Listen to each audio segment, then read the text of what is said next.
Imagine कीजिए कि आपकी इकोनॉमी के टीचर का एक्सीडेंट हो जाता है। आपके इकोनॉमी के टीचर का एक्सीडेंट हो जाता है, ठीक है। और आप लोग जो भी उनके बारे में गुड या बैड फेथ है, गुड या बैड फेथ है, आप आपस में फ्रेंड्स हैं, किसी कॉफी टाइम में या किसी चाय टाइम में, क्या आप उनके बारे में बिना डिस्कशन किए रह सकते हैं? सोचिए।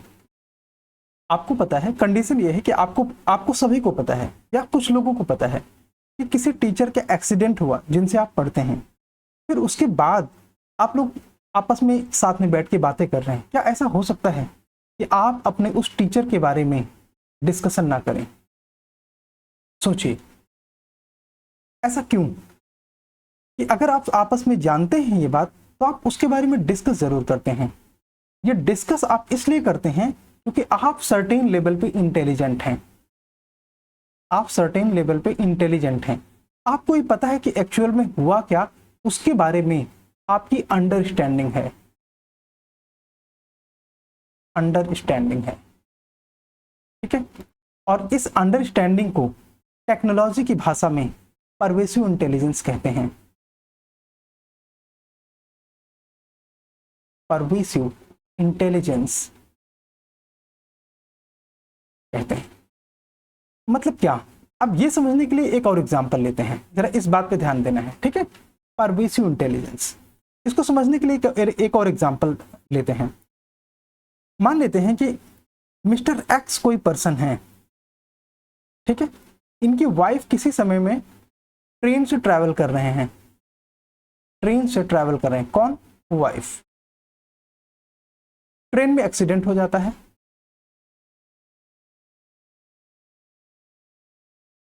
एक्सीडेंट के बाद जो वाइफ का मोबाइल फोन है, इस मोबाइल फोन में कोई सेंसर लगा हुआ है और वो सेंसर एक्सीडेंट को सेंस करता है। ये सेंसर एक्सीडेंट को सेंस करता है, ठीक है। एक्सीडेंट को सेंस करता है और वो आपको, आपके डॉक्टर को इन्फॉर्म करता है। कौन? मोबाइल इन्फॉर्म करता है मैसेज के माध्यम से, बट वो आपके बच्चों को इन्फॉर्म नहीं करता। बच्चों को इन्फॉर्म नहीं करता, आपको इन्फॉर्म करता है, आपके डॉक्टर को इन्फॉर्म करता है और बच्चों को इन्फॉर्म नहीं करता। मोबाइल के पास ये सेंस है कि किसको इन्फॉर्म करना है और किसको इन्फॉर्म नहीं करना। तो ये है एग्जांपल परवेसिव इंटेलिजेंस का। परवेसिव इंटेलिजेंस का मतलब ये है कि जो आपके डिवाइसेस हैं उनको सोसाइटी के बारे में अंडरस्टैंडिंग है, जैसे मोबाइल। इसके अलावा मान लीजिए कि और भी कोई टॉकिंग डिवाइस आपके पास है, जैसे एलेक्सा, है ना। एलेक्सा जो कि आपसे बातचीत कर सकता है, ठीक है। तो इनको इस बात का सेंस है कि वाइफ होना क्या होता है, और अगर वाइफ है तो उसकी इंफॉर्मेशन किसको देनी है, मतलब हस्बैंड को देनी है, फादर को देनी है, डॉक्टर को देनी है, बट बच्चों को नहीं देनी। बच्चे घबरा सकते हैं। तो उसको ये सेंस है, उसको ये इंटेलिजेंस है, तो उसको हम बोलते हैं परवेसिव इंटेलिजेंस, ठीक है। अब इंटेलिजेंस तो वो है जो उसे सेंस है। कम्युनिकेट करने के लिए भी तो कुछ चाहिए, जैसे आपके पास कम्युनिकेट करने के लिए ओरल कैपेसिटी है, सुनने के लिए हियरिंग कैपेसिटी है। उसी तरह मोबाइल या किसी डिवाइसेस के पास ये जो परवेसिव इंटेलिजेंस को कम्युनिकेट करने की जो क्षमता होती है, उसे बोलते हैं यूबिक्यूटस। Ubiquitous communication. शब्दों पे ध्यान दीजिए, यूबिक्यूटस कम्युनिकेशन। अब एक बात दीजिए, अगर आपके आसपास जितने भी टेक्नोलॉजिकल डिवाइसेस हैं, डिवाइसेस, ठीक है, वो सोसाइटी के फिजिकल इंफ्रास्ट्रक्चर से, फिजिकल इंफ्रा से, कोई भी फिजिकल इंफ्रा हो सकता है, पीपल, इन सबसे एक नेटवर्क में होता है। इन सभी के साथ एक नेटवर्क में होता है, थोड़ा सा और ऊपर आइए, एक नेटवर्क में होता है, तो वैसे नेटवर्कों को हम बोलते हैं internet of things. Internet of things.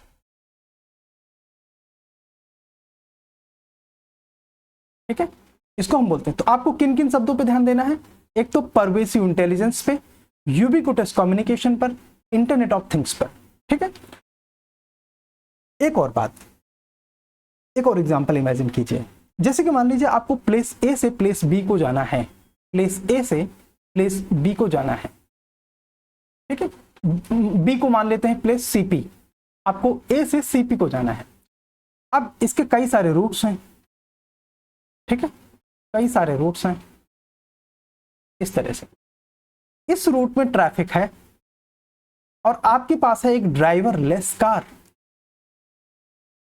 Driver less car.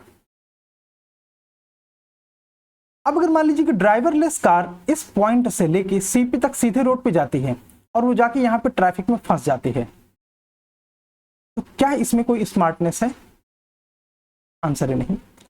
इस कार के पास ये डिसीजन लेने की कैपेसिटी कि इसमें ट्रैफिक है और इस ट्रैफिक को अगर वो सेंस कर सकता है जीपीएस के माध्यम से, ठीक है, और उसके बाद उसने अपना रूट चेंज कर लिया। अगर उसे पता चला कि यहाँ पे ये रूट सीपी तक नहीं पहुंचता, ये यहीं पे खत्म हो जाता है, यहाँ के उसने फिर से अपना रूट चेंज कर लिया, इस पे आ गया और वो इसके बाद finally CP minimum possible time में पहुंच गया। कहने का मतलब ये कि अगर वो ट्रैफिक में फंसता तो वो मिनिमम पॉसिबल टाइम में नहीं पहुंचता, उसे ज्यादा समय लगता। तो वो मिनिमम पॉसिबल टाइम में पहुंच गया क्योंकि उसके पास सर्टेन लेवल ऑफ इंटेलिजेंस है।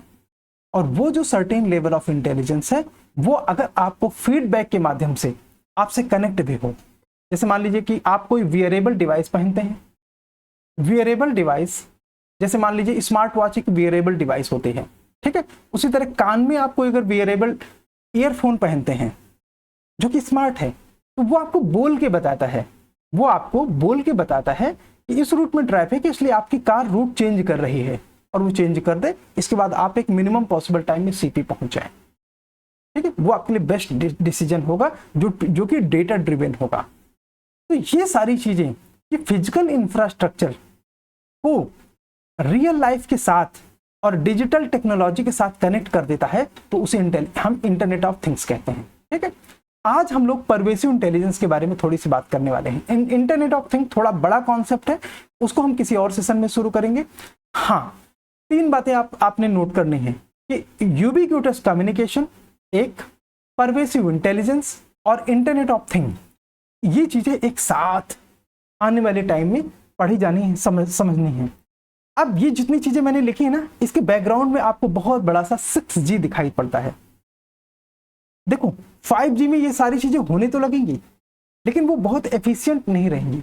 उसके लिए परवेसिव कम्युनिकेशन के लिए, सॉरी परवेसिव इंटेलिजेंस के लिए, यूबिक्विटस कम्युनिकेशन के लिए और इंटरनेट थिंग को अपने पीक पे वर्क करने के लिए जरूरी है कि टेराहर्ट्ज नेटवर्क के माध्यम से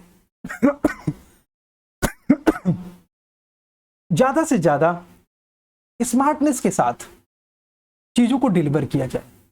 तो इसलिए हम लोग आज पढ़ेंगे टेराहर्ट्ज वेव्स के बारे में, वो रेडियो वेव से कैसे अलग हैं, ये दोनों बातें आज हम लोग पढ़ेंगे, और 5G 6G से अलग कैसे है। तो अब तक आपको समझ में आ गया होगा कि आज का जो हमारा टॉपिक है बेसिकली वो 6G है।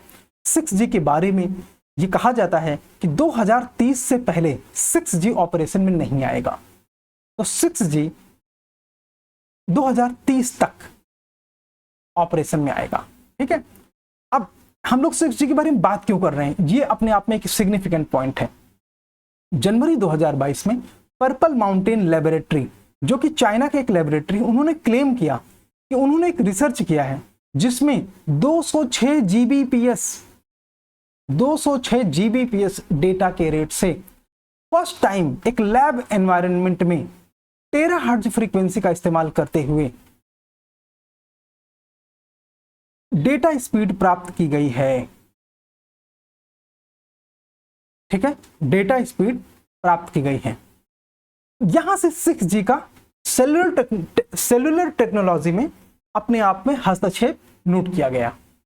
और इससे पहले मैं इस सेशन को आगे बढ़ाऊं, आप सभी को मैं बताना चाहता हूं कि ये साइंस एंड टेक्निकली ये दूसरा लेक्चर है। यहाँ पे आप देखते हैं ना, ये यहाँ पे एक कोड लिखा हुआ है। थोड़ी सी और बात कर लेते हैं, बस इसको शुरू करते हैं। ये कोड लिखा हुआ है, ठीक है। अगर इसको आप गूगल में, यूट्यूब में कहीं भी डालेंगे तो सीधे जिस लेक्चर को हम पढ़ने वाले हैं ये लेक्चर आपको मिल जाएगा। कहीं भी, चाहे आप यूट्यूब में, गूगल में, किसी भी जगह आप इसे डालेंगे, सर्च करेंगे, आपको मिल जाएगा, ठीक है। यहाँ पे ST स्टैंड करता है साइंस एंड टेक के लिए, 01 स्टैंड करता है ये 01 यूनिट 1 के लिए, और ये L02 स्टैंड करता है लेक्चर नंबर 2 के लिए, ठीक है। तो इसे आप गूगल में सर्च करिए सीधे और मिल जाएगा। अपार्ट फ्रॉम दैट दूसरा तरीका, आपको PDF इस लेक्चर का मिल गया है, वो हम हर सेशन के पहले से पहले दे देते हैं टेलीग्राम और व्हाट्सएप ग्रुप में। तो अगर आप अपने PDF में इस लिंक पर क्लिक करेंगे, इस लिंक पर अगर आप क्लिक करेंगे तो ये पहुंचता है इस पेज पर, ठीक है, इस पेज पर।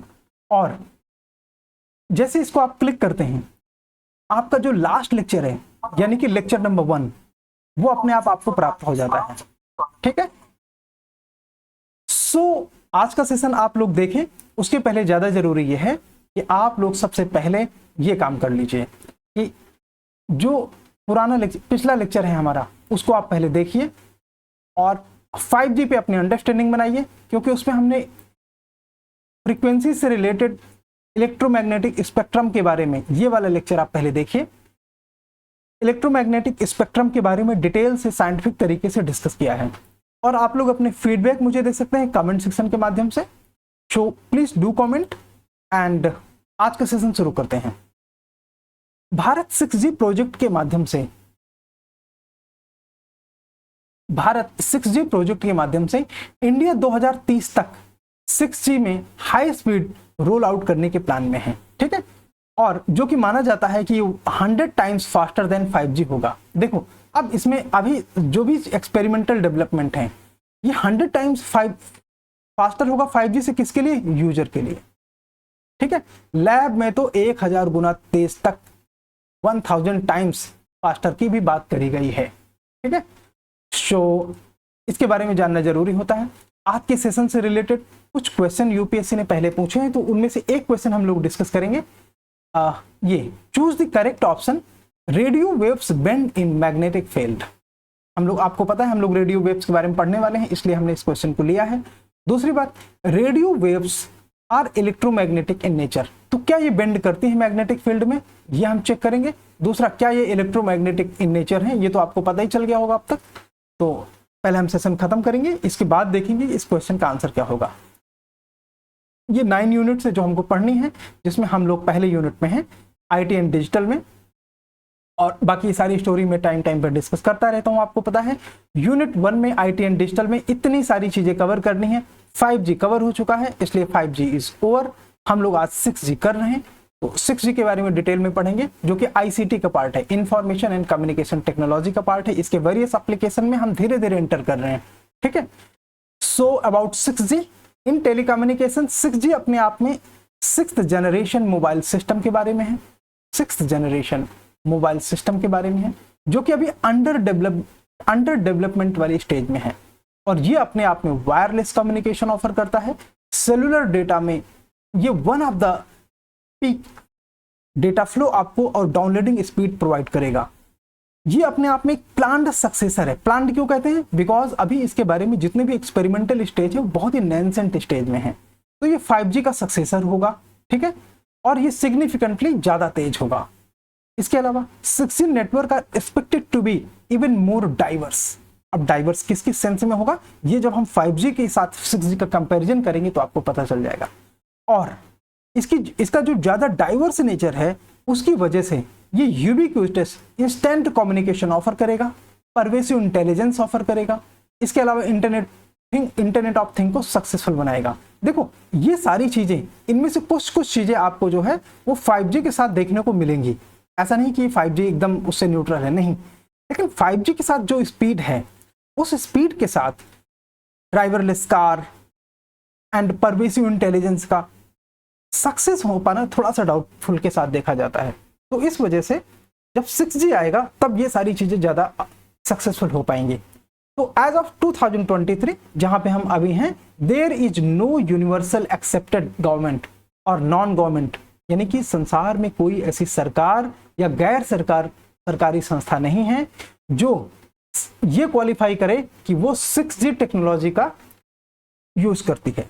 मतलब ये कि अभी वो एक अंडर डेवलप्ड स्टेज में है और 6G network are expected to be developed and release by 2030।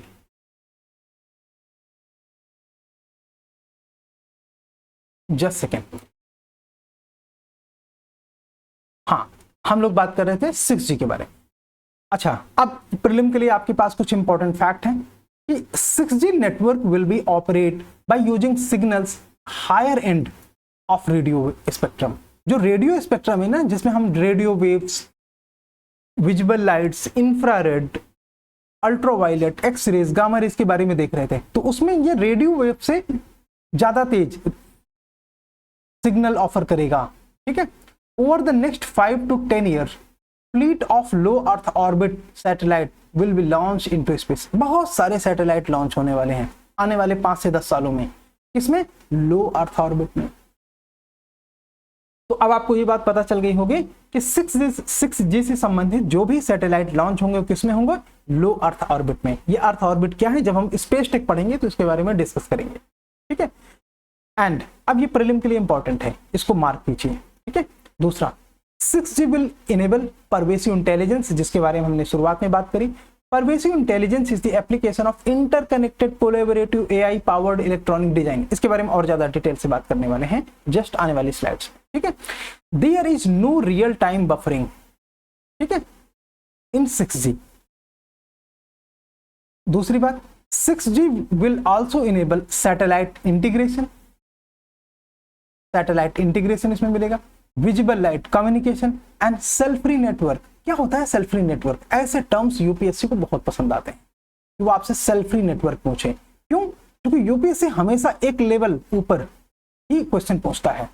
अब सेल नेटवर्क 5G के साथ हमने पढ़ लिया है।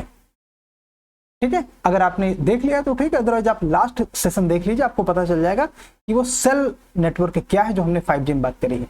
ये सेल फ्री नेटवर्क क्या है, इसके बारे में भी हम थोड़ा सा डिटेल में बात करेंगे। ठीक है, स्पेक्ट्रम रिक्वायरमेंट 2030 में 5G और 6G को लेकर ये कहा जाता है कि it is likely to be double from current plant spectrum quantity. अभी जितने स्पेक्ट्रम एलोकेशन होते हैं, ठीक है, तो 5G और 6G के टाइम में ये अपने आप में डबल हो जाएंगे, डबल हो जाएंगे। ठीक है, इंडियन प्राइम मिनिस्टर ने लॉन्च किया है एक 6G research and development test bed, जिसका नाम है call before you dig app. ठीक है, क्या नाम है? Call before you dig. किसने लॉन्च किया? Indian prime minister. कौन है वर्तमान में? मोदी जी। ठीक है, इन्हीं की बात हो रही है।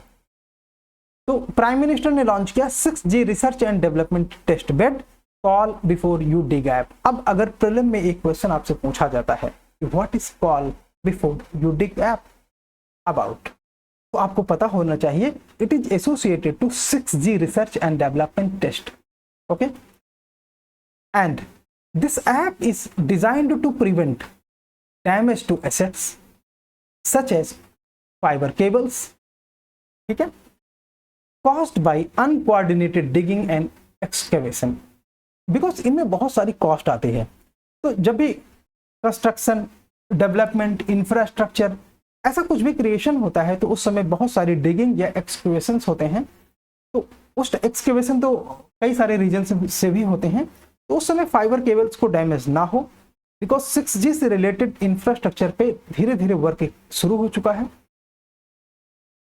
तो उसके लिए प्राइम मिनिस्टर ने कॉल बिफोर यू डिग नाम का एक ऐप लॉन्च किया है। यहां तक आपको ये सारी चीजें प्रीलिम के रिगार्डिंग पता होनी चाहिए। ये है स्पेक्ट्रम जिसके बारे में हम लोग पीछे बात कर चुके हैं। जरा इसको एक बार फिर से देखते हैं, क्योंकि इसमें हमारे कुछ काम का है। देखो, radio wave and microwave are technically radio waves, ठीक है, and beyond that terahertz starts. ये टेराहर्ट्ज की पोजीशन कहां पे है? इंफ्रारेड से पहले, विजिबल लाइट से पहले इंफ्रारेड आता है। इंफ्रारेड से हमने विजिबल लाइट को मार्क क्यों किया? क्योंकि जब हम विजुअल लाइट कम्युनिकेशन आने वाले लेक्चर में पढ़ेंगे, जस्ट इसके ठीक बाद वाले लेक्चर में हम लोग वीएलसी के बारे में पढ़ेंगे, विजुअल लाइट कम्युनिकेशन, तो उसमें हम इस स्पेक्ट्रम यहाँ पे बात करेंगे। अभी हम लोग यहाँ पे हैं, ठीक है। ये जो रेंज है वेवलेंथ में, टेराहर्ट्ज रेंज जिसको कहते हैं, टेराहर्ट्ज फ्रीक्वेंसी जिसको कहते हैं। तो इस कंडीशन में, अच्छा ये आपको पता ही है कि वेवलेंथ जितना आप इस साइड में होते हैं यहाँ पे, उतनी वेवलेंथ ज़्यादा बड़ी होती है। ये जो वेवलेंथ होती है ज़्यादा बड़ी होती है, यहाँ पे वेवलेंथ उतनी छोटी होती है। यहाँ पे नंबर ऑफ वेवलेंथ उतनी कम होती है, लेस वेवलेंथ होते हैं, लेस इन नंबर, यहाँ पे मोर इन नंबर। तो जैसे कि यहाँ पे ये फ्रीक्वेंसी की बात करी जाए तो फ्रीक्वेंसी यहाँ पे 10⁻17 है, और यहाँ पे वेवलेंथ बहुत छोटी है 10⁻⁻7। यहाँ पे वेवलेंथ बहुत बड़ी है लेकिन उसकी फ्रीक्वेंसी रिलेटिवली कम है।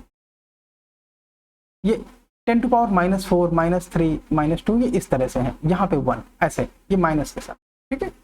तो इस तरह से, सॉरी हाँ ये सही है, इसकी फ्रीक्वेंसी, ये वेवलेंथ है, नीचे ये वेवलेंथ है, ये वेवलेंथ इसकी बड़ी है, यहाँ पे वेवलेंथ इसकी छोटी है, यहाँ पे इसकी फ्रीक्वेंसी ज्यादा है, यहाँ पे इसकी फ्रीक्वेंसी कम है। चलो, हम जब रेडियो वेव और microwave, technically under radio wave बात कर चुके हैं 5G के समय में, तो अब हम टेराहर्ट्ज के बारे में थोड़ी सी बात करेंगे। तो 5G जो है वो मिलीमीटर वेव में बात करते हैं, वो मिलीमीटर वेव ये रेंज है। इस मिलीमीटर, ये 5G के समय हुआ मिलीमीटर वेव जो 30 to 300 गीगाहर्ट्ज तक हमने बात करी थी। अब 300 से 3000 गीगाहर्ट्ज यूज किया जाएगा 6G में, जो कि टेराहर्ट्ज की कैपेसिटी है। वो टेराहर्ट्ज रेडियो इलेक्ट्रोमैग्नेटिक स्पेक्ट्रम में यहाँ पे आता है। अच्छा, कुछ चीजें अगर आप और रिवाइज करना चाहते हैं तो आप जल्दी से देख सकते हैं। टेली कम्युनिकेशन के लिए ये रेंज फॉलो की जाती है जिसमें रेडियो वेव्स आते हैं बेसिकली। फिर इसके बाद है सिक्योरिटी स्क्रीनिंग के लिए टेराहर्ट्ज अभी फॉलो की जाती हैं। नॉन डिस्ट्रक्टिव टेस्टिंग के लिए लैब वगैरह में ये इंफ्रारेड और विजुअल लाइट इसका इस्तेमाल किया जाता है, और कैंसर डायग्नोसिस में एक्सरे का इस्तेमाल किया जाता है। गामा रेज और ज्यादा एडवांस स्टेज में डायग्नोसिस के लिए यूज किया जाता है। हमने कुछ सेल्स की बात करी थी जिसमें फेम्टो सेल्स का यहाँ पे नाम फिर से आया है, तो ये आप याद रखना, ये 5G में हमने फेम्टो सेल्स का जिक्र कहाँ पे किया था, कितने नंबर ऑफ पीपल तक 5G का इस्तेमाल होना है। देखो, अगर आप चीजों को इस तरह क्रिस्टल क्लियर करके चलोगे ना, यूपीएससी इन्हीं में से अप्लाइड स्टेटमेंट देगी आपको, तो आप चीजों को समझ सकते हैं और सही कर सकते हैं। चलिए और आगे देखते हैं। Technologies that will characterise 6G, क्या क्या कैरेक्टर्स होंगे टेक्नोलॉजीज के under 6G? What will be the characteristics of technological equipments under 6G?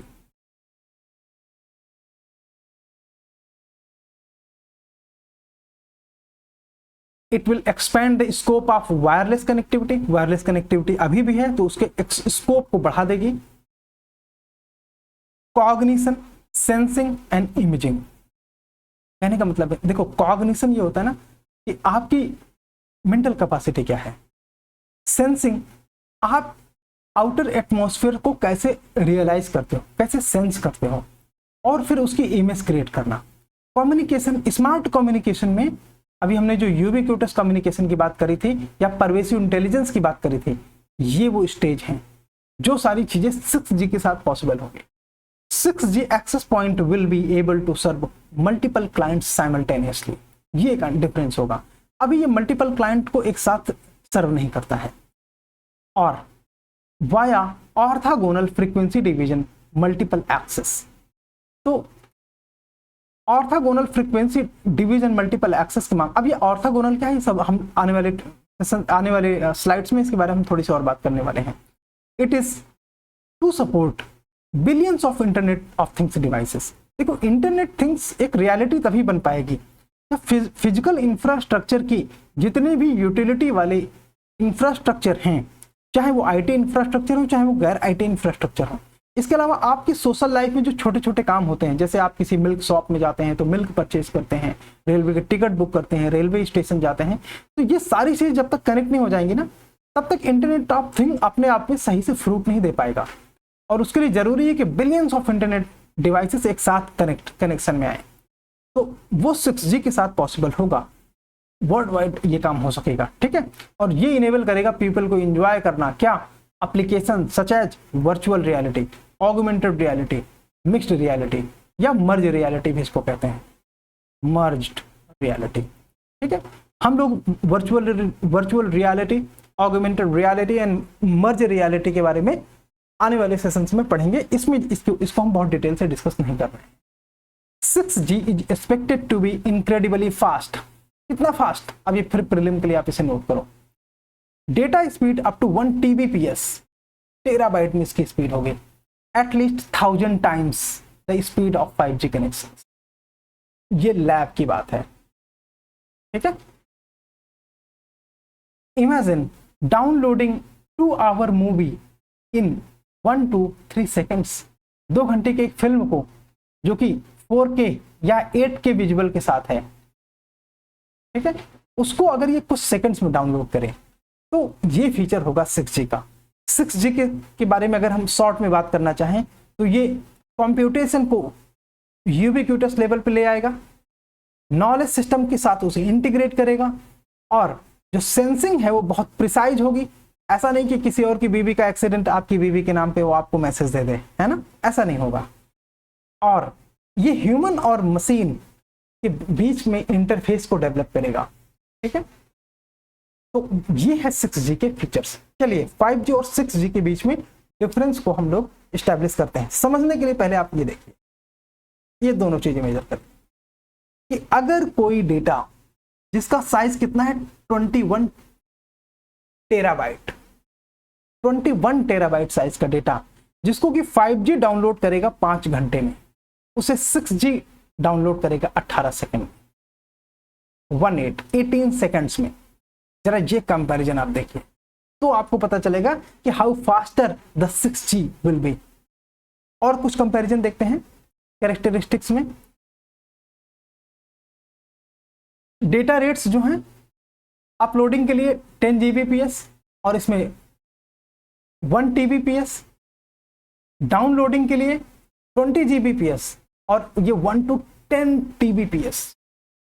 Latency इसमें 1 मिलीसेकंड है और इसमें लेस देन 0.1 मिलीसेकंड है। लेटेंसी का मतलब ये होता है कि जब भी कोई डेटा प्रोसेस होता है तो वो डेटा आपको कितना लेट प्राप्त होता है। तो 5G में वो 1 मिलीसेकंड लेट आपको रिसीव होगा और इसमें 0.01 मिलीसेकंड से भी कम है। जो स्पेक्ट्रल एफिशिएंसी है वो 30 bps है, 100 bps not so important. Visible light communication 5G में एफिशिएंटली पॉसिबल नहीं होगा, इम्पॉसिबल नहीं है, इसलिए इसे नो तो नहीं कर सकते, बट हाँ एफिशिएंटली पॉसिबल नहीं होगा। मतलब ये कि पीपल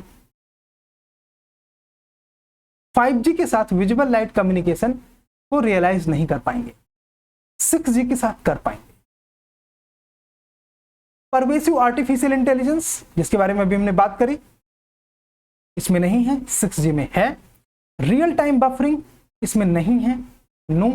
और इसमें वेरी लिटिल हो सकता है या इसमें भी नहीं है, आप ये बात याद रखना, इसमें नॉट अवेलेबल, ये गलत लिखा है, यहाँ पे नो लगा लो साथ में, ठीक है। टेराहर्ट्ज कम्युनिकेशन, अब टेराहर्ट्ज के बहुत सारे और हमने एग्जाम्पल अभी बात करे हैं, वो सारे एग्जाम्पल 5G के साथ नहीं होंगे, 6G के साथ होंगे। सेल फ्री नेटवर्क, इसमें हालांकि ये 5G का जो नेटवर्क है वो सेल बेस्ड है, सेल फ्री नहीं है, सेल बेस्ड है। और 6G का सेल फ्री होगा, लेकिन लिखा है कंसीवेबल, मतलब ये कि 5G नेटवर्क को भी सेल फ्री यूज किया जा सकता है। बट वही बात है ना, उसका जो रियल पर्पज है सर्व नहीं होगा, डेटा स्पीड आएगी नहीं, कवरेज हो नहीं पाएगी। तो वैसे कंडीशन में 5G को सेल बेस्ड बनाया गया है, सेल फ्री नहीं है। अभी सेल बेस्ड और सेल फ्री क्या है बात करते हैं थोड़ी देर में। सैटेलाइट इंटीग्रेशन के लिए बहुत ज्यादा स्पीड चाहिए होती है और वो स्पीड पॉसिबल है 6G के साथ, तभी सैटेलाइट आपस में इंटीग्रेटेड रहेंगे, वो चाहे सैटेलाइट टेलीविजन कम्युनिकेशन के लिए हो या मोबाइल कम्युनिकेशन के लिए हो या डेटा के लिए हो। इंटेलिजेंस रिफ्लेक्टिंग सरफेस, इसमें पॉसिबल तो है बट एफिशिएंट नहीं होगा, और इसमें वो एफिशिएंट होगा 6G में। अब बात करते हैं सेल फ्री नेटवर्क क्या है। इन traditional cellular network each area, जैसे हमने बात करी थी ना कि मान लीजिए कोई ज्योग्राफिकल एरिया है जो कि कवर करना है, अब इसमें छोटे छोटे सेल ऐसे बना लिए जाएं, तो ये 5G का एग्जांपल। 6G के केस में ऐसे सेल बनाने की जरूरत नहीं है। 6G के केस में एंटायर ज्योग्राफिकल एरिया को बहुत सारे सैटेलाइट्स के साथ कनेक्ट कर दिया जाए, जिसमें किसी एक मोबाइल फोन को कई सारे नेटवर्क सपोर्ट कर रहे होंगे। किसी एक मोबाइल फोन को कई सारे नेटवर्क एक साथ सपोर्ट कर रहे होते हैं। ये फीचर है इसका। और ज्यादा डिटेल में देखने के लिए थोड़ा सा वेट करिए बस। तो in traditional cellular network each area is divided into regions called cells. अगर आपने नहीं पता तो ये आप इसे क्लिक करिए यूट्यूब में ST01L01, ठीक है। और इसके माध्यम से आप पहले हमारा इसके ठीक पहले वाला लेक्चर देखिए जिसमें हमने 5G के बारे में बात करी है, तब आपको ये सब और अच्छे समझ में आएगा। In traditional cellular network each area is divided into region, जिसे हम सेल कहते हैं, ठीक है। Base stations are developed in each of these cells. Single base station serve many user, एक बेस स्टेशन कई सारे यूजर को सर्व करता है। All the base stations are connected and to core network using backhaul connectivity. तो ये सारे एक कोर नेटवर्क से कनेक्ट होते हैं। इन सेल फ्री नेटवर्क, अब यहाँ पे आप अपने एग्जाम प्रीलिम और मेंस एग्जाम दोनों के हिसाब से यहाँ पे अटेंशन पे करो। In cell free network entire area is divided by many access point. Cells नहीं है, सीधे एक्सेस पॉइंट में वो डिवाइड है। And there is no concept of cell. All of these access point are connected with CPU, central processing units के माध्यम से। And all of these CPU are interfaced with core network. अब ये CPU किसी core network से connect होंगे। Cell free network consist of antenna, antenna इसमें भी यूज होता है, 5G में भी यूज होता है। और ये जितने, बट 6G में ये जितने हैं ये एंटीना प्रोसेसिंग यूनिट के माध्यम से CPU से कनेक्टेड होंगे। Many access points serve all the users.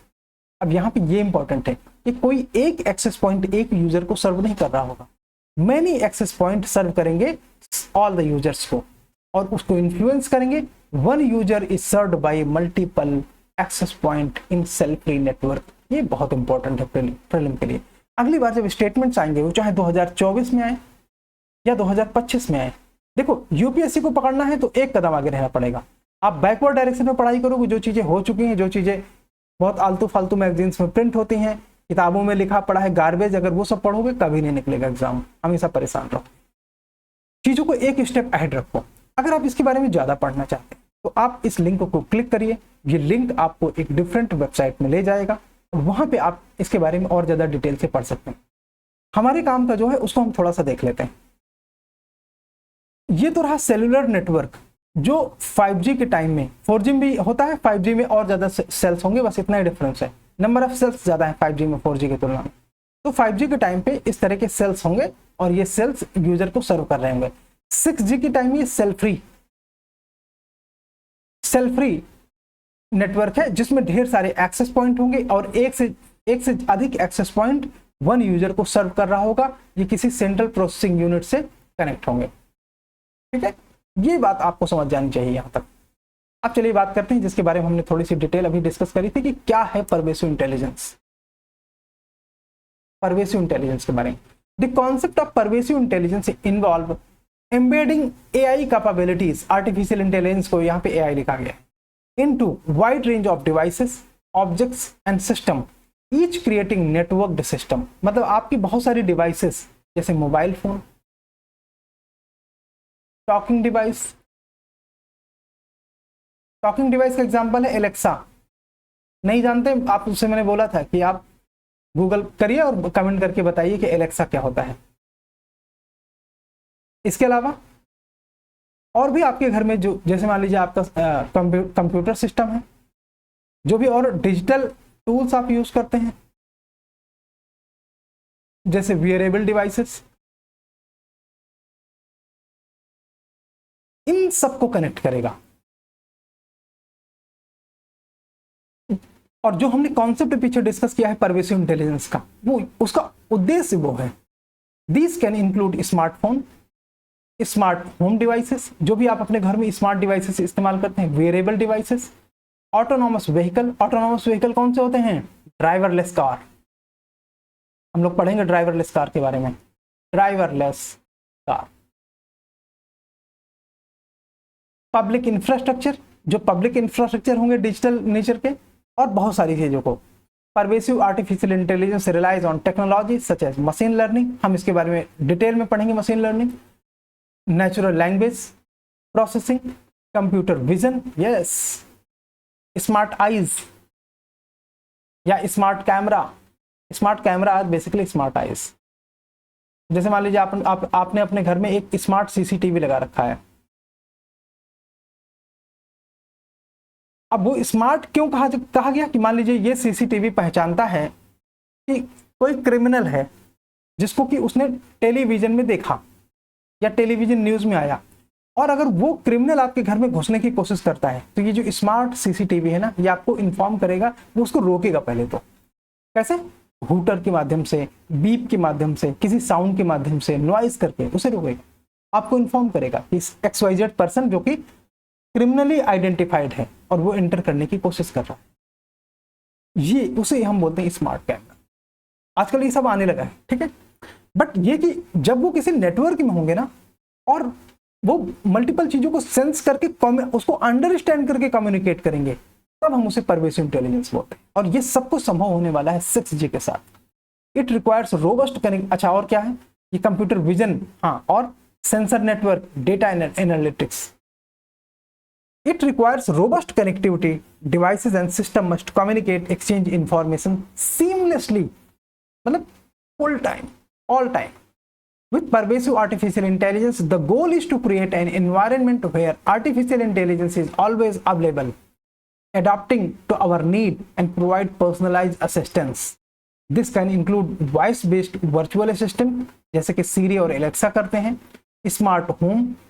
आजकल तो स्मार्ट होम का भी कॉन्सेप्ट है। स्मार्ट होम का मतलब ये है कि उसमें आपके यहाँ ज्यादातर चीजों के लिए स्मार्ट डिवाइसेस हैं।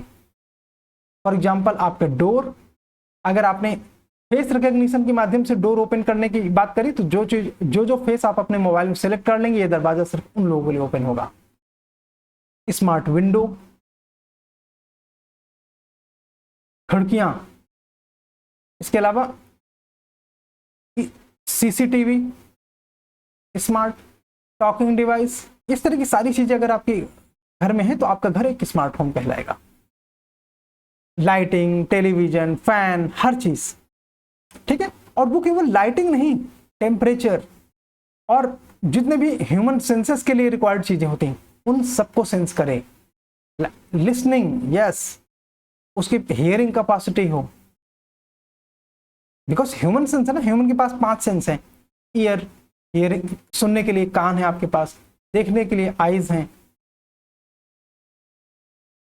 टेम्परेचर सेंस आप रिस्क के लिए सेंस कर सकते हो। तो ये बहुत सारी चीजें हैं। अगर वो सभी चीजों को एक साथ एक नेटवर्क के माध्यम से इंटीग्रेट किया जाए और वो ह्यूमन को असिस्ट करे अंडरस्टैंडिंग के बेस्ड पे, नॉट ओनली जस्ट डेटा नहीं, डेटा के बिहाफ पे उसकी अंडरस्टैंडिंग होनी चाहिए, डेटा बेस्ड अंडरस्टैंडिंग होनी चाहिए उसकी, और वो अंडरस्टैंडिंग एक्शन के फॉर्म में आपको असिस्ट करे, एक्शन के फॉर्म में, नॉट ओनली वर्बल। तब है परवेसिव इंटेलिजेंस की बात। चलिए, हम लोगों ने बहुत सारे एप्लीकेशन 6G के पढ़ने हैं आने वाले टाइम में। हमने परवेसिव इंटेलिजेंस इसलिए बात करी, ये टर्म अपने आप में नया है। Machine learning, artificial intelligence, virtual reality, augmented reality, merge reality, ये सब चीजें आने वाले टाइम में हम लोग पढ़ेंगे। इंटरनेट ऑफ थिंग्स बहुत डिटेल में पढ़ेंगे। चलिए थोड़ी साइंस देख लेते हैं, बिकॉज यूपीएससी हमेशा से इस साइंटिफिक क्वेश्चन में बहुत ज्यादा इंटरेस्टेड रहा है। क्या होते हैं radio waves? Radio waves are composed of oscillating electric and magnetic field. हमने पिक्चर दिखाया आपको, उस पिक्चर में आपने रेडियो वेव की रेंज देखी, हम उसी रेडियो वेव की बात कर रहे हैं। रेडियो वेव्स के एप्लीकेशन कहाँ कहाँ होते हैं, यह इंपॉर्टेंट है जानना कि रेडियो वेव्स के एप्लीकेशन कहाँ कहाँ होते हैं। तभी आपको पता चलेगा कि हाँ 6G अलग क्यों है। वो अलग है क्योंकि वो रेडियो वेव्स के साथ साथ टेराहर्ट्ज पर भी काम करेगा, टेराहर्ट्ज पर भी काम करेगा। अब ये टेराहर्ट्ज के एडिशनल एडवांटेज हैं, ज्यादा प्रिसाइज है, ज्यादा एक्यूरेट है, ये सब बातें हमने पढ़ी। स्पीड इसकी बहुत ज्यादा है, ये सारी चीजें हमने पढ़ी। और ज्यादा हम डिफरेंस अब समझेंगे कि क्या है रेडियो वेव्स और टेराहर्ट्ज में अंतर, तो हमको सारी चीजें ज्यादा स्पष्ट तौर पे पता चलेंगी। So we are discussing now. Radio waves are composed of oscillating electric magnetic field. They are not charged particle. Prelim का पॉइंट है। क्यों? अगर ये चार्ज पार्टिकल होते तो ये अपने डायरेक्शन से बेंड हो जाते। जैसे मान लीजिए कि ये इनका डायरेक्शन है, यहाँ पे कोई बैरियर है, जैसे मान लीजिए कोई वॉल है, कोई दीवार है, तो ये उसको बेंड करके इधर चले जाते। लेकिन ये चार्ज पार्टिकल नहीं है, इसलिए क्या डिफरेंस होगा हम देखेंगे। Do not interact directly with magnetic field.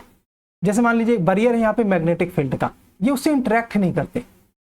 Interact नहीं करने का मतलब अगर ये इंटरैक्ट करते तो इस बैरियर को क्रॉस करने के लिए वो यहाँ ऐसे जाते, बेंड होके आगे निकल जाते, तो ये बेंड नहीं होंगे, ये आके इसी में टकरा के रुक जाएंगे। ठीक है, इसको समझने के लिए आप अपने मोबाइल की टॉर्च ओपन कीजिए और उसे दीवार के सामने रोशनी मारिए, फिर आप देखिए क्या दीवार के उस पार रोशनी क्रॉस कर रही है, लाइट क्रॉस कर रही नहीं। इसका मतलब प्रकाश सीधी रेखा में चलता है और वो किसी बैरियर से प्रभावित होता है। उसमें रिफ्रैक्शन डिफ्रैक्शन वो सारे फिनोमिनन हैं, लेकिन बेंडिंग कैपेसिटी नहीं है। Bending is something else. अब वो बेंडिंग किस में होती है? जो चार्ज पार्टिकल होते हैं उनमें होती है। Radio waves are not charge particle, इसलिए ये किसी मैग्नेटिक फील्ड में इंटरैक्ट ही नहीं करते। Radio waves propagate through space in straight line, सीधी रेखा में चलते हैं रेडियो वेव्स। ठीक है, जैसे प्रकाश की तरंगे होती हैं, जैसे विजिबल लाइट होता है वैसा। Unless they encounter object structure that cause them to reflect, refract and diffract. देखो, reflection, refraction and diffraction, ये तीन टर्म हम लोग लाइट वाले चैप्टर में पढ़ेंगे। ठीक है, एनसीईआरटी क्लासेस चल रही हैं, वहां पे आप पूछिए। अगर आपको लाइट वाले चैप्टर में ये सारे कॉन्सेप्ट क्लियर नहीं होते हैं तो वहां पे आप पूछना कि रिफ्लेक्शन, रिफ्रैक्शन, डिफ्रैक्शन में क्या अंतर है। वही फिनोमिनन रेडियो वेव्स में पाए जाते हैं। ये बात आपको स्पष्ट हो जानी चाहिए। सीधे रेखा में चलता है, reflection, refraction, diffraction, but not bending. Bending क्या होती है? जैसे मैंने बार बार आपको बताया। क्यों बताया? बिकॉज बेंडिंग समझना इंपॉर्टेंट है, ये साइंटिफिक पार्ट है कि अगर कोई वेव ऐसे आ रही है, उसे पता है कि यहाँ पे बैरियर है और वो इसको ऐसे इस तरह से जाके बेंड कर जाए और फिर आगे अपना रास्ता बना ले, तो बोलेंगे वो कि ये बेंडिंग है। या ऐसे सीधे इस तरह से रास्ता बना ले, है ना, तो उसे बेंडिंग बोलेंगे। ऐसे में इसकी एनर्जी लॉस नहीं होती, एनर्जी लॉस नहीं होता अगर वो बेंड कर सके तो। बट वो चार्ज पार्टिकल नहीं है, इसलिए उनमें बेंडिंग भी नहीं है और ये स्ट्रेट लाइन में चलते हैं। इनमें कौन कौन से फिनोमिनन पाए जा सकते हैं? Reflection, refraction and diffraction. इसके बारे में साइंस की क्लास जो एनसीईआरटी क्लास है उसमें आप पूछेगा जब आपके लाइट वाले चैप्टर कवर हो जाए। Okay, these interactions with objects can affect path and direction of radio waves. Yes, affect कर सकते हैं, but they are not influenced by magnetic field themselves. ये मैग्नेटिक फील्ड से सीधे इन्फ्लुएंस नहीं होते। Radio waves do not bend in magnetic field. It is actually charged particles that are affected by magnetic fields and experience a force. जो charge particle होते हैं वो magnetic field के आने में एक फोर्स फील करते हैं जिसे लॉरेंस फोर्स कहते हैं। इतना डीप शायद यूपीएससी न जाए, लेकिन आजकल की यूपीएससी का कोई ईमान धर्म नहीं है। 2023 का पेपर तो आप लोगों ने देख ही लिया है ना, जिस लेवल के क्वेश्चन पूछे गए हैं और खास तौर पे साइंस एंड टेक में, उस लेवल पे मैं ये कहूंगा कि चीजें जानिए क्या होता है Lorentz force. When charge particle moves, अच्छा एक और बात, इसको लॉरेंज फोर्स कहते क्यों हैं? थोड़ा इंटरेस्टिंग है, सर्च करके देखिए। When charge particles move through magnetic field, जब चार्ज पार्टिकल मैग्नेटिक फील्ड से मूव करते हैं, they experience force perpendicular to both direction and motion. जैसे कि मान लीजिए ये डायरेक्शन है, यहाँ पे कोई मैग्नेटिक फील्ड है, तो ये उस फोर्स से फील करते हैं और ये डाइवर्ट कर जाते हैं। जैसे अगर आप 2 मैग्नेट ब्लॉक्स आप लेके देखना, उसको ऐसे रखिए, देखिए अगर यहाँ पे साउथ पोल है और यहाँ पे नॉर्थ पोल है तो ये आपस में टच करेंगे, एक दूसरे को अट्रैक्ट करेंगे। वो फोर्स आप फील कर सकते हैं दोनों मैग्नेटिक ब्लॉक्स को लेके। और अगर आप इसको इस तरह से रखें, जैसे ये नॉर्थ है तो ये साउथ पोल होगा, इधर इसमें ये नॉर्थ पोल होगा, है ना, तभी ये अट्रैक्ट कर रहे हैं एक दूसरे को अट्रैक्ट करेंगे ऐसे। लेकिन यहाँ पे अगर हम मैग्नेटिक ब्लॉक को इस तरह से रखें, ये साउथ पोल और ये साउथ पोल सामने सामने आ जाएं, तो ये एक दूसरे को अट्रैक्ट नहीं करेंगे, एक दूसरे को पुश करेंगे अपोजिट डायरेक्शन। और इस तरह से बेंडिंग पॉसिबल है। समझ आया तो ठीक है, नहीं तो कमेंट करके बोलो, फिर से एक्सप्लेन किया जाएगा।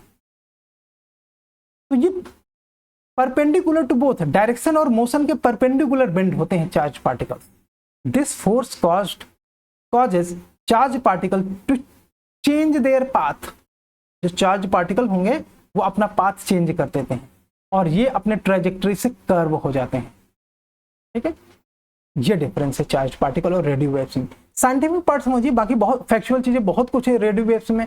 वो सारी चीजें एक रट्टा मारेंगे, हजारों चीजें हो सकती हैं, 50 एग्जाम्पल हो सकते हैं, कोई बहुत उसका फायदा नहीं मिलता है। लेकिन जो साइंटिफिक पार्ट है उसका, वो आपको हेल्प करता है यूपीएससी के क्वेश्चन अटेम्प्ट करने में। इसलिए थोड़ा सा इस तरह से चीजों को समझिए। Okay, so what is terahertz?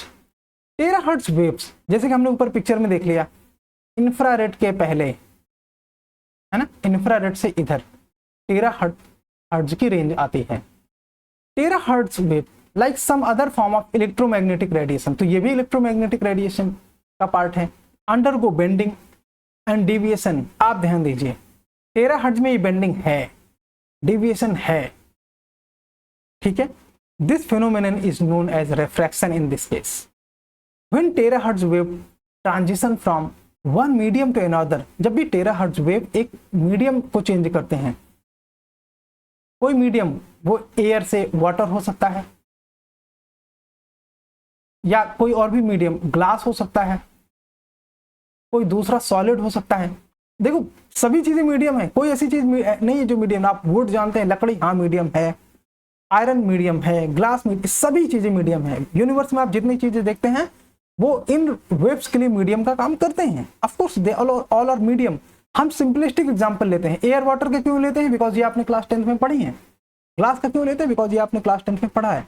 जो एयर एंड वाटर, ग्लास, ऐसे किसी दो मीडियम के बीच में चेंज करता है, तो इनका पाथ में जो कर्व प्राप्त होता है, जो ऐसे मान लीजिए डायरेक्शन है, ये मीडियम चेंज हो रहा है यहाँ पे, ठीक है, तो ये डायरेक्शन जो है वो अगर ऐसे हो जाए, तो ये जो चेंज हुआ इसके ट्रेजेक्टरी में, इसको मेजर किया जा सकता है रिफ्रैक्टिव इंडेक्स के माध्यम। They experience a change in their direction of propagation, जिस दिशा में जा रहे थे उसमें वो चेंज रियलाइज करते हैं, फील करते हैं। This change in direction is characterised by bending of the wave front. The extent of bending depends on angle of incident, कि किस एंगल से वो मीडियम में प्रोपोगेट हो रहा है, तो उसे हम एंगल ऑफ इंसिडेंस बोलते हैं। And the refractive indices of media involve, वो उसके आधार पर उसे मेजर कर सकते हैं। The ability of terahertz wave to bend and refract can be utilised in various application. अब ये जो इसकी एबिलिटी है ना बेंड होने की, ये इसके लिए एक, या रिफ्रैक्ट होने के लिए, ये इसको एक रिसोर्स बना देती है। अब ये रिसोर्स का क्या मतलब, ये इकोनॉमी में एक्सप्लेन किया गया है। मतलब ये इसकी जो बेंडिंग कैपेसिटी है, ये ह्यूमन की किसी न किसी तौर पे यूज का है। ह्यूमन इसे बहुत तरह के एप्लीकेशन में यूटिलाइज कर सकता है, इसकी इस प्रॉपर्टी का।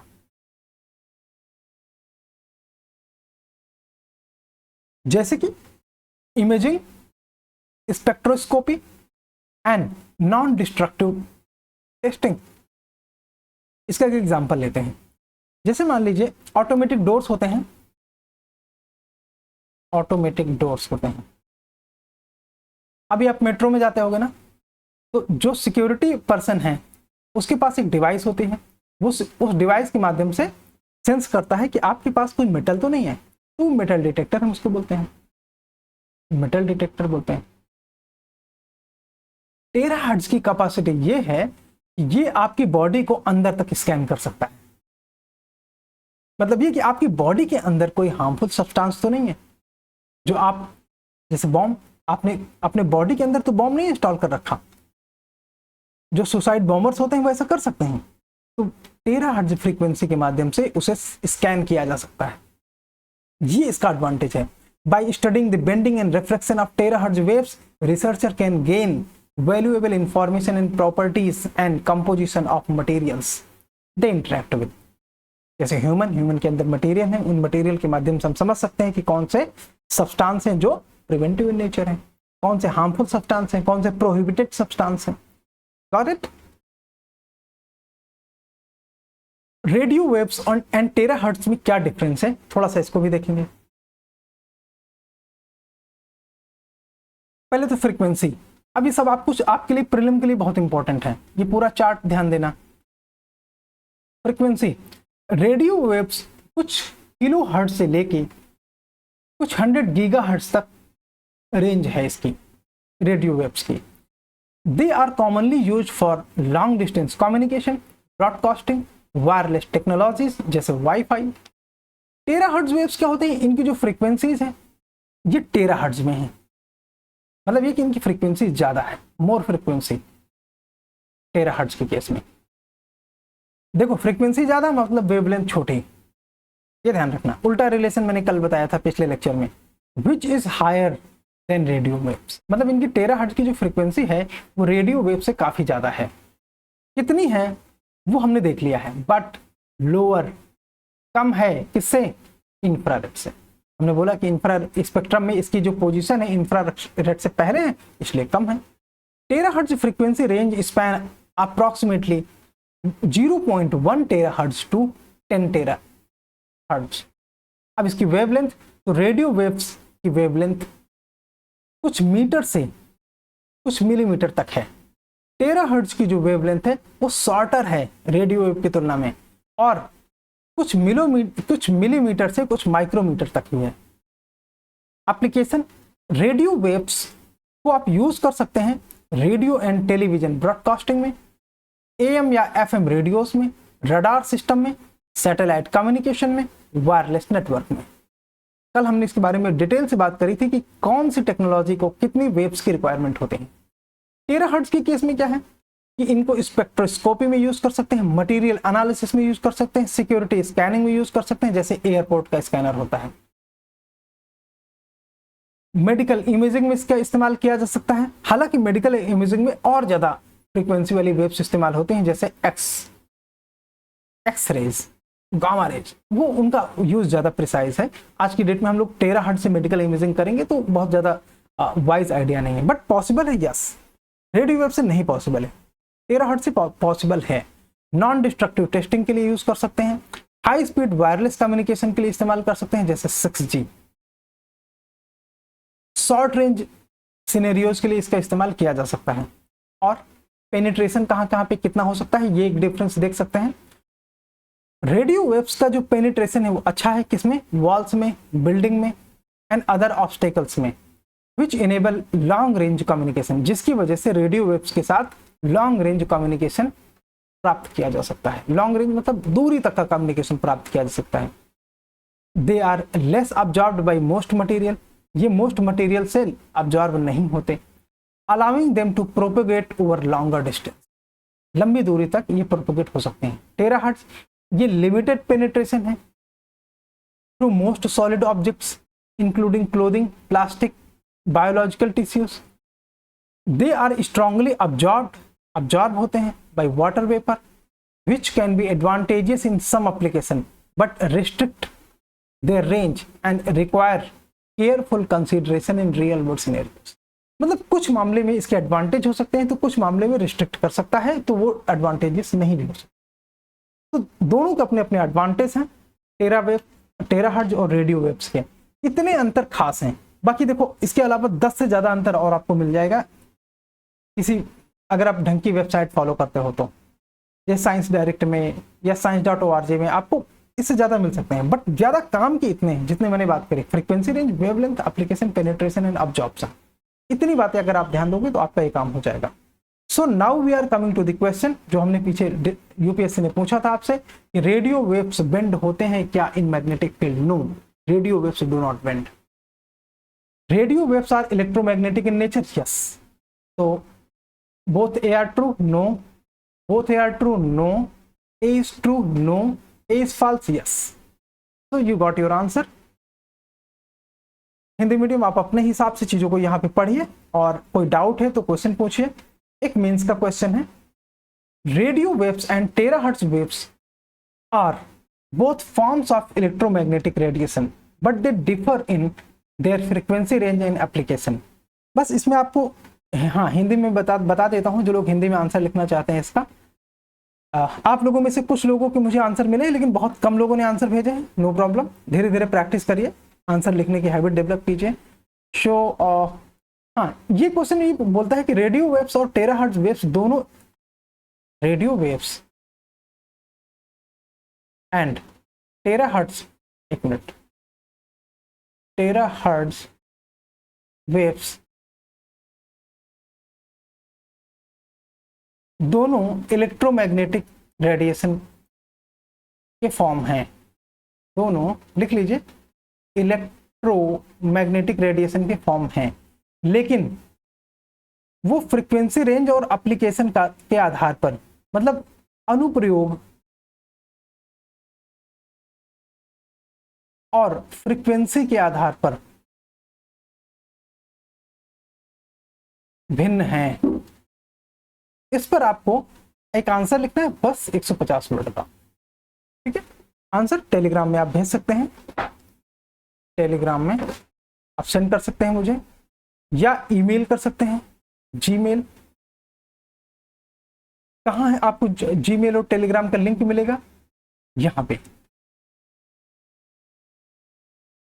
ये टेलीग्राम का लिंक है, ये व्हाट्सएप का लिंक है, और ये जीमेल है। सबसे अच्छा है कि अगर आप जीमेल पे भेजते हो, जीमेल पे भेजते हो तो सबसे अच्छा।